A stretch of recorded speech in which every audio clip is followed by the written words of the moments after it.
Awal 1930-an dianggap sebagai puncak pergerakan nasional Indonesia, apalagi ketika didukung oleh adanya kemantapan identitas nasional yang diterapkan melalui Sumpah Pemuda pada 28 Oktober 1928. Bertanah air, berbangsa, dan berbahasa satu telah menjadi kesepakatan bersama. Pergerakan organisasi kebangsaan yang bermunculan ketika itu mendapatkan hambatan yang kuat dari pemerintah kolonial Belanda di bawah pemerintahan Gubernur Jenderal Sudirman. Beberapa peraturan yang memberat partai kemudian diberlakukan, seperti larangan untuk mengadakan rapat-rapat, diperlukannya izin khusus bagi pemimpin organisasi pergerakan jika ingin berpergian keluar meninggalkan daerahnya. Pegawai negeri dilarang ikut dalam kegiatan partai, seperti Soekarno, Hatta, dan Syahrir dibuang ke Bopendikbud. Organisasi-organisasi pergerakan digerakkan pula oleh kalangan pemuda pelajar, terutama yang tinggal di kota-kota besar seperti Batavia, Jakarta, Bandung, Semarang, Yogyakarta, dan Surabaya. Hal ini terjadi karena mereka mempunyai hubungan sosial yang lebih luas dan pergaulan yang bersifat multikultur.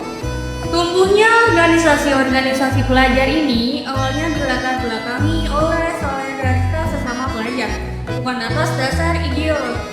Organisasi pelajar yang lahir pertama kali adalah Trikoro Darmo, 3 Tujuan Mulia pada Maret 1915.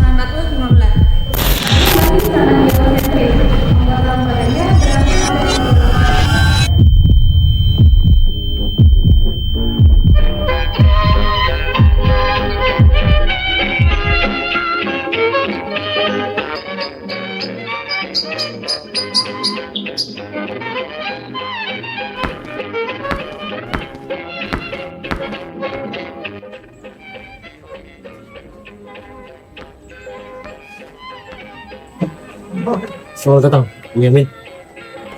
Yang bisa hadir di momen seperti ini, Bu. Ya, momen sangat penting, Bu. Ya, mari kita masuk. Ayo. Selamat datang, para Serikat di Bangsa. Kami tidak ingin tertinggal dalam sejarah. Perempuan pun memiliki suara untuk kemerdekaan. Dan kami akan memperjuangkannya. Ya, mari silakan masuk para Serikat di Bangsa.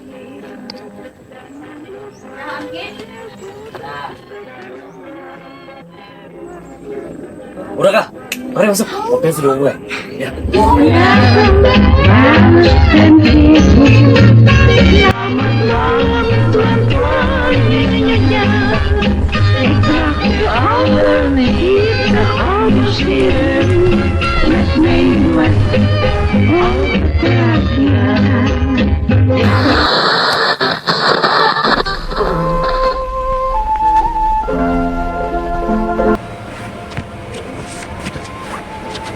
Saudara-saudari, kita berkumpul di sini untuk satu tujuan, yaitu untuk menyatukan bangsa. Tetapi apakah mungkin kita berbeda adat, suku, bahasa? Justru karena perbedaan itulah kita harus bersatu. Perempuan saja bisa, apalagi kalian para pria. Kita harus memutuskan satu bahasa pemersatu. Bahasa Indonesia, singkat, padat, kuat. Lalu bagaimana dengan bahasa ibu? Kita tidak meninggalkan akar kita, tapi kita butuh bahasa bersama. Jika kita tak berani memilih, kita tak akan berani bersatu. Jangan menyudutkan, Bu. Ini tentang kita semua, bukan kau sendiri. Cukup. Kita di sini untuk bersatu, bukan untuk berpecah. Mari kita sahkan naskah ini bersama.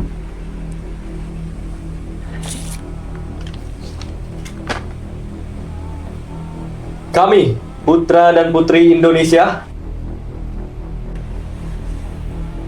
Kami, putra dan putri Indonesia, Mengaku bertumpah darah yang satu.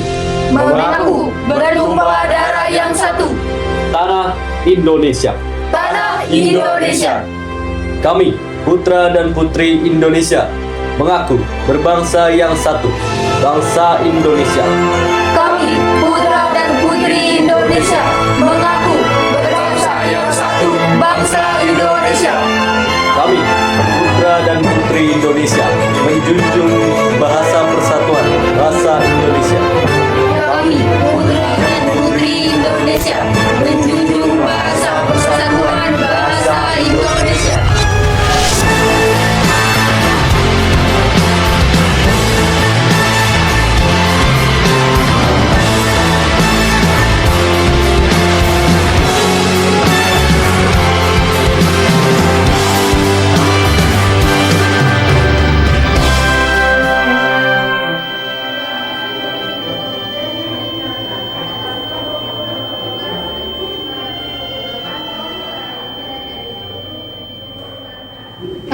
Harka.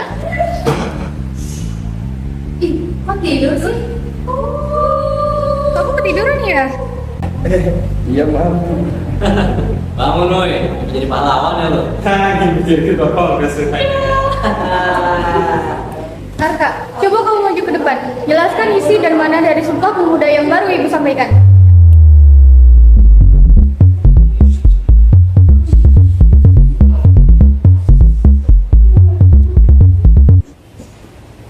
Jadi, Sumpah Pemuda itu adalah janji yang lahir dari keberanian para pemuda Indonesia untuk menyatukan perbedaan. Mereka berasal dari berbagai daerah, suku, dan bahasa. Tapi, mereka tahu bahwa masa depan Indonesia jauh lebih penting daripada perpecahan.